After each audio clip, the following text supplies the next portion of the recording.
Siachen, the highest battleground on earth. 76 kilometre तवील इस glacier को दुनिया का तीसरा पोल भी कहते हैं, जहां जिंदगी बरकरार रखना एक चैलेंज है। सियाचिन ग्लेशियर आखिर है क्या? आखिर क्यों अहम है कि दो एटमी कुव्वतें इससे पीछे हटने को तैयार नहीं? ये तनाज़ा आखिर क्यों और कैसे शुरू हुआ, और आज इस रीजन को कंट्रोल कौन करता है? आखिर क्यों सियाचिन रीजन में भारत हर दिन 15 करोड़ से ज्यादा इसके डिफेंस पर खर्च करता है? और सियाचिन में ऐसा क्या है कि इंडियन सोल्जर्स को अपने मुर्दा साथियों की रूहें नजर आती हैं? ये सब हकायक आप इसी वीडियो में जान सकेंगे। सियाचिन ग्लेशियर दरअसल दो माउंटेन रेंजेस के दरमियान एक तवील जमे हुए दरिया की मानंद है, जो बज़ाहिर तो साकिन है, लेकिन ये मुंजमद दरिया मुस्तकिल हरकत में है, और इसी हरकत के बायस ग्लेशियर के अंदर गहरी दरारें यानी क्रेवैसेस का वजूद अमल में आता है। सियाचिन की कम से कम बुलंदी 17,000 फुट, जहां जवानों को सांस लेने के लिए सिर्फ 10% ऑक्सीजन दस्तयाब होती है। इस बुलंदी पर टेम्परेचर -40 डिग्री तक गिर जाता है, जबकि 200 किलोमीटर फी घंटा की रफ्तार से चलने वाली तेज हवाओं के बायस टेम्परेचर -60 तक पहुंच जाता है। पाकिस्तान और इंडिया के माबैन सियाचिन तनाज़े की बुनियादें पहली सीज़ फायर लाइन की तश्कील से मिलती हैं। 1948 में कश्मीर लिबरेशन वॉर के इख्तिताम के बाद कराची में एक एग्रीमेंट हुआ। इस एग्रीमेंट के तहत आज़ाद किए गए इलाकों और भारतीय कब्जे वाले इलाकों के दरमियान एक सीज़ फायर लाइन कायम हुई। इस सीज़ फायर लाइन का कोई मुस्तकिल दर्जा तो न था, अलबत्ता एक आर्जी जंगबंदी ज़रूर थी। इस सीज़फायर लाइन के इंतहाई शुमाल में सियाचिन ग्लेशियर था, जो कि इंतहाई नामसाइब और नाकाबिल रसाई इलाका है, लिहाजा इस पर तवज्जो न दी गई और इस इलाके में हदूद का तयन न किया गया, और इस सीज़फायर लाइन का आखिरी पॉइंट NJ9842 कहलाया। 1965 और 71 की जंगों के बाद भी सीज़फायर लाइन में कोई फर्क न आया, अलबत्ता 1972 में शिमला एग्रीमेंट साइन हुआ। शिमला एग्रीमेंट के तहत सीज़फायर लाइन को लाइन ऑफ कंट्रोल यानी LOC में तब्दील कर दिया गया, जिसके नतीजे में सीज़फायर लाइन को किसी हद तक मुस्तकिल दर्जा मिल गया, लेकिन सियाचिन को डीमार्केट न किया गया और इसको डीमिलिटराइज्ड रखने पर ही इत्तफाक हुआ। जबकि दिसंबर 1972 में लाइन ऑफ कंट्रोल के तयन के तफसीली मुआहदे में LOC को पॉइंट 9842 से मशरक की जानिब ड्रॉ करने पर इत्तफाक हुआ, जिसके तहत वाज़ेह तौर पर सियाचिन रीजन पाकिस्तान के कंट्रोल में आता है। शिमला एग्रीमेंट में सियाचिन की हदूद से मुताल्लिक ज़मीनी सर्वे की बजाय एक लफ्ज़ी इम्प्लीकेशन दी गई, जिससे इब्हाम ने जन्म लिया। लिहाजा भारत, जो पहले ही 1948 में पाकिस्तान और 1962 में चाइना के हाथों कश्मीर के एक बड़े हिस्से से अपना कब्जा खो चुका था, उसने अब सियाचिन पर कब्जे की तैयारियां शुरू कर दी। भारतीय फौज की टॉप लीडरशिप अपने कई सिपाहियों के साथ तरबियत के लिए अंटार्कटिका पहुंच गए। 1982 में भारतीय फौज की अंटार्कटिका में ट्रेनिंग के बाद एक स्विस माउंटेनियरिंग मैगजीन में ये इंकशाफ हुआ कि भारत गैर मुल्की कोहपेमाओं को सियाचिन में ले गया है। भारतीय दरअंदाजी के सबूत वाज़ेह थे, लिहाजा पाकिस्तान ने स्पेशल सर्विस ग्रुप की एक टीम को तस्दीक के लिए भेजा। पाकिस्तान का शक यकीन में बदल गया जब SSG कमांडोज ने वहां पर जल्दबाजी में छोड़े गए टेंट, सिगरेट की डब्बियां और राशन देखा। भारत शिमला एग्रीमेंट को वायलेट कर चुका था, जिसके मुताबिक सियाचिन को डीमिलिटराइज रखा जाएगा। पाकिस्तान की जानिब से सियाचिन ग्लेशियर तक रसाई सोल्तरो रेंज से ब्लॉक थी। सियाचिन तक रसाई के लिए अहम तरीन माउंटेन पासेस में से ग्योंगला, बिलाफोंडला, सियाला और इंद्रकोल थे। जो भी आर्मी इन पासेस को पहले कैप्चर कर लेगी, उसकी पोजीशन को डिसलॉज करना तकरीबन नामुमकिन होगा। लिहाजा उस वक्त ब्रिगेडियर परवेज मुशर्रफ, जो कि स्पेशल सर्विस ग्रुप के एक यूनिट की कमांड कर रहे थे, उन्होंने उन पासेस को कैप्चर करने के लिए मार्च का महीना तजवीज़ किया, लेकिन उनकी सीनियर लीडरशिप ने मई के महीने में जाने का फैसला किया। इससे कबल पाकिस्तान के पास ना ही इस कदर बुलंदी और सर्द मौसम में ऑपरेट करने का कोई तजर्बा था, और ना ही इस माहौल में सर्वाइव करने के लिए जरूरी साजो सामान। लिहाजा पाकिस्तान ने आर्कटिक गियर मुहैया करने वाले यूरोपियन सप्लायर से राब्ता किया, लेकिन ये वही सप्लायर्स थे जो भारत के साथ भी उन्हीं आर्कटिक गियर की सप्लाई के लिए बातचीत कर रहे थे। लिहाजा जल्द ही भारत ये बात जान गया और भारत ने कब्जे के लिए कोशिशें तेज कर दी।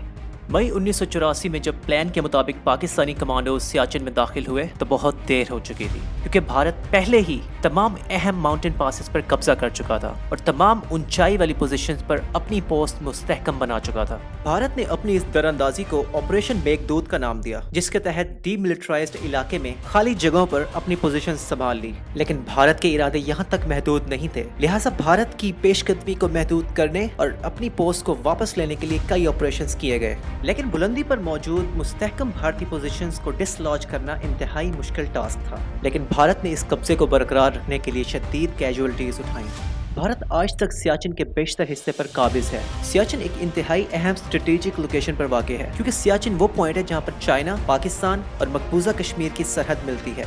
भारत को ये डर है कि अगर line of control Shimla agreement के तहत खींची जाए तो सियाचिन तो पाकिस्तान के पास आएगा ही, मशरक में पाकिस्तान को अक्साई चिन तक रसाई भी हासिल होगी। लिहाजा भारत के सियाचिन पर कब्जे से मुतनाज़ इलाके में पाकिस्तान और चाइना को आइसोलेट रखा जा सकता है और मुस्तकबिल में लद्दाख पाकिस्तान और चाइना के मुमकिन मुश्तरका हमले से भी महफूज रहेगा। इन्हीं इनसिक्योरिटीज़ के बायस भारत दुनिया के मुश्किल तरीन जंगी महाज पर पाकिस्तान के इस इलाके पर काबिज है और इसी कब्जे को बरकरार रखने के लिए भारत रोजाना की बुनियाद पर न सिर्फ करोड़ों रुपए खर्च करता है, बल्कि इसके सैकड़ों फौजियों की जानें भी जा चुकी हैं। दूसरी तरफ पाकिस्तान सियाचिन ग्लेशियर से मगरब की जानिब सोल्टोरो रेंज के मगरबी हिस्से को कंट्रोल करता है। सियाचिन ग्लेशियर से मगरब की जानिब रीजन को कोह पैमाओं की जन्नत भी कहा जाता है, क्योंकि दुनिया के 14 में से 4 8000 मीटर से बुलंद पहाड़ यानी 8000ers इस इलाके में मौजूद हैं। इनमें सर फहरिस्त दुनिया की दूसरी बुलंद तरीन चोटी K2, इसके साथ ब्रॉड पीक, गेशरब्रम 1 और गेशरब्रम 2 मौजूद है। पाकिस्तान के लिए इस रीजन का दिफा बहुत अहम है, क्योंकि किसी भी कीमत पर अपनी ज़मीन से दस्तबरदार नहीं हुआ जा सकता। दुनिया के इस मुश्किल तरीन रीजन का दिफा पाकिस्तानी फौज के वॉलंटियर्स करते हैं, एक ऐसा महाज जहां फ़राइज़ का एक एक लम्हा चैलेंज है। इस दिफाई पोजीशन पर ड्यूटी देने वाले जवान कई हफ्तों तक ग्लेशियर के ऊपर पेट्रोलिंग करते हैं। इस पेट्रोलिंग के दौरान इन्हें कई जानलेवा खतरात का सामना करना पड़ता है। -50 डिग्री सेल्सियस तक खून जमा देने वाली सर्दी, 200 किलोमीटर फी घंटा की रफ्तार से चलने वाली तेज हवाएं और सांस लेने के लिए सिर्फ 9% ऑक्सीजन, और हर कदम पर गहरी क्रेवैसेस में गिरने का खतरा जिनकी गहराई 100 फुट तक हो सकती है। इसके अलावा बर्फानी तौदे यानी एवलांचेस का खतरा मुस्तकिल सर पर रहता है। अप्रैल 2012 में ग्यारी सेक्टर में पाक फौज ने मुश्किल तरीन इम्तिहान का सामना किया, जब एक एवलांच के नतीजे में 124 से ज़ायद जवानों ने जामे शहादत नोश किया। इन मुश्किल हालात में ड्यूटी देने वाले सिपाहियों को कई बीमारियों का सामना करना पड़ता है, जिनमें hypoxia, pulmonary oedema, cerebral oedema, frostbite और हाई एल्टीट्यूड सिकनेस से लड़ना पड़ता है।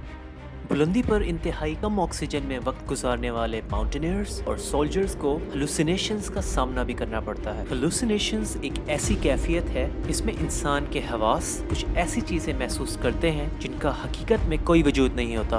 दुनिया के सबसे आइसोलेटेड और तन्हा रीजन में कुछ खौफनाक तजर्बात भी होते हैं, जिनमें अक्सर किसी अनदेखी मखलूक का एहसास यहाँ वक्त गुजारने वाले सोल्जर्स को खौफ में मुब्तला करता है। कई भारतीय सोल्जर्स ने ऐसे वाकयात रिपोर्ट किए हैं जिनके मुताबिक उनके बरसों पहले मरने वाले सोल्जर उनको आज भी ड्यूटी करते नजर आते हैं, और बाज़ दफ़ा पेट्रोलिंग के दौरान सो जाने वाले सोल्जर्स ने ये रिपोर्ट किया कि कोई उन्हें झंझोड़ कर नींद से जगाता है। कई भारतीय सोल्जर्स का ये मानना है कि ये उनके सोल्जर ओम प्रकाश की रूह है, जो बरसों पहले सियाचिन की लड़ाई में लापता हुआ। कोई ताज्जुब नहीं कि ये सब वाकयात असल में हेलुसिनेशन का ही नतीजा हो, क्योंकि इस कदर बुलंदी पर ऐसी कैफियत मामूल की बात है। अलबत्ता भारतीय फौज ने ओम प्रकाश की रूह की मौजूदगी को इस कदर संजीदा लिया कि उन्होंने ओम प्रकाश की मूर्ति के साथ सियाचिन के बेस कैंप पर एक मंदिर ही बना दिया, और सियाचिन पर तैनात होने वाले तमाम सोल्जर्स सियाचिन पर जाने से पहले इस मंदिर से होकर जाते हैं। काइट पोस्ट के बारे भारत में कई खुद साख्ता कहानियां मौजूद हैं, जिनमें कई खुद साख्ता मुकाबले पाक फौज ने वायरलेस पर इंटरसेप्ट भी किए हैं। इन इंटरसेप्ट्स के मुताबिक भारतीय फौज ने कई जगहों पर पाकिस्तान पर हमला किया और पाकिस्तान को शदीद नुकसान पहुंचाया। इब्तिदा में ये इंटरसेप्ट्स मिलने पर GHQ को तशवीश होती, लेकिन ज़मीनी हक़ाइक़ मालूम होने पर ये सब कहानियां खुद साख्ता साबित होती।